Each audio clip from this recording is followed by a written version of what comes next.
বন্ধুসকল পোনপ্ৰথমে মোৰ চেনেললৈ আপোনালোক সকলোকে স্বাগতম জনাইছোঁ আৰু মই আজি এটা ইণ্টাৰেষ্টিং গেজেট লৈ আনিছোঁ আপোনালোকৰ মাজলৈ আৰু এই গেজেটটো আমি আনবক্সিং কৰোঁ ৰিভিউ কৰোঁ চাওঁ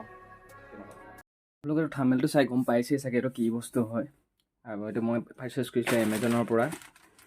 এইটো হৈছে হেমলেট লাইট আৰু এইটো চাইকেল লাইটটো কয় ইয়াৰ মই অলৰেডি আনবক্সিং কৰি দিলোঁ আৰু ট্ৰাই কৰি চাওঁ এইটো হৈছে হেলমেট মাউণ্ট লাইট হয় বেছি নহয় দাম ইয়াৰ আইৰক্স 250 পৰে চাওঁ এইটো আমি ফিট কৰি চাওঁ কেনেকৈ কি হয় আৰু ইউজ কৰি চাওঁ আপোনালোকক দেখাওঁ ৰিভিউটো মই এটা কম্বো পেক অৰ্ডাৰ দিছিলোঁ আৰু ইয়াত গুচি আহিছে দেখাইছোঁ চাউণ্ডটো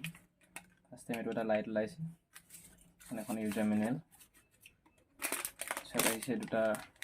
ডাবল টেপ আৰু এডাল ৰাবাৰ সব আমি লাইটটো বহুত লাইটেড হয় আৰু এটা চাৰ্জাৰ পিন আছে দেখি পাইছে এইটো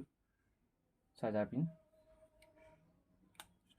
যিকোনো USB V8 পিন সাপোৰ্ট কৰিব আৰু ইয়াৰ কাৰণে মাউণ্ট কৰিবলৈ অলৰেডি হেলমেটত এইটো মোৰ হেলমেট দেখি পাইছে এইটো মোৰ হেলমেট ইয়াত মই দুটা ডাবল টেপ মাউণ্ট কৰি দিলোঁ দেখিছে তাৰপিছত আমি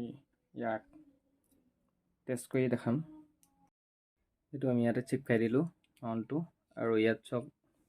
কেইবাটাও পেটাৰ্ণ পোৱা যায় এইটো হৈছে ইয়াৰ ছুইচটো এইটো আমি টেষ্টিং কৰি চাম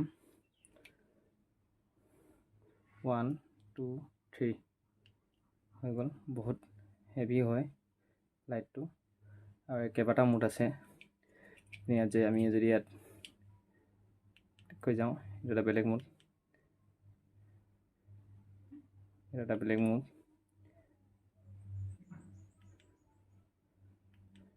এনেকৈ কেইবাটাও কালাৰ আৰু কেইবাটাও পেটাৰ্ণ আছে ইয়াত ঠিক আছে আমি এতিয়া হেলমেটটো ফিটিং কৰি পিনে টেষ্ট কৰিম আৰু এইটো আমি এনেকৈ ধৰণে হেলমেটত ফিটিং কৰি দিলোঁ এইটো চাব পাৰে এনেকৈ ফিটিং হৈ গ'ল ফিটিং হোৱাৰ পিছত আমি ইয়াৰ এতিয়া যদি লাইটটো জ্বলাই দেখাওঁ তেতিয়া আপোনালোকে চাব পাৰে তেতিয়া মই লাইটটো জ্বলাই দেখাইছোঁ এইটো চাওক কি এটা ধুনীয়া দেখি পায় আৰু ৰাতি আপোনালোকৰ কাৰণে বহুত সুবিধা হয় দূৰ ৰাইড কৰিবলৈ হ'লে এইটো এটা গেজেট ল'ব পাৰে মই ইয়াৰ লিংকটো ডেছক্ৰিপশ্যনত দি দিম আৰু ৰাতি বহুত ধুনীয়া লুক হয়